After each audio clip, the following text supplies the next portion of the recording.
Bonjour à tous, bonjour à toutes.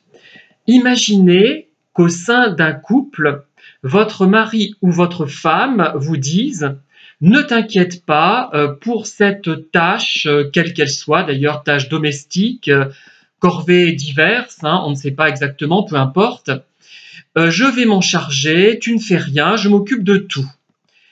Il se trouve qu'au dernier moment, au lieu de s'occuper de tout, il vous demande d'accomplir cette activité, cette tâche, cette corvée. Vous, ça ne vous embête pas plus que ça, quel que soit le cas, que vous sachiez ou que vous ne sachiez pas que votre mari ou votre épouse est pervers ou perverse, et vous accomplissez cette tâche. Eh bien, votre mari ou votre épouse va vous remercier chaleureusement, en apparence, mais il y aura un écart, une distorsion, une différence entre ces paroles et ce que dit le langage corporel de votre époux ou de votre épouse. C'est-à-dire que les paroles vont être très bienveillantes, très chaleureuses, mais son corps, son expression dira l'inverse.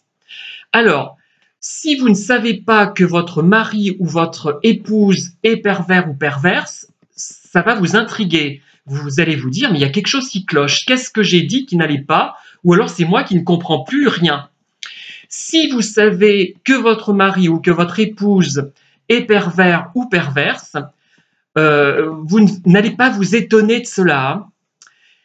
Et par contre, si vous ne savez pas, peut-être que vous allez vous poser la question sur son degré, sur sa potentielle nocivité. En fait, ce qui se passe, c'est que votre mari ou votre épouse souhaitait que vous n'accomplissiez pas cette tâche ou que du moins vous rouspétiez en l'exécutant. Et il se trouve que vous adoptez un comportement strictement inverse de celui qu'il attendait. Et ça l'énerve, ce qui fait qu'il doit vous remercier, mais en même temps, il est très en colère contre vous, ou elle est très en colère contre vous, parce que elle vous avait tendu une perche de harcèlement finalement, et vous ne l'avez pas saisie.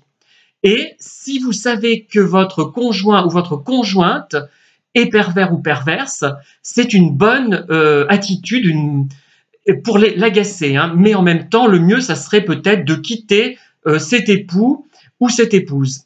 Alors, ça peut arriver dans d'autres contextes, évidemment, pas seulement dans le contexte du couple, comme vous pouvez vous en douter. En tout cas, merci de m'avoir écouté. N'hésitez pas à liker, à diffuser la vidéo et bien sûr à me faire part de vos commentaires. Bonne fin de journée. Au revoir.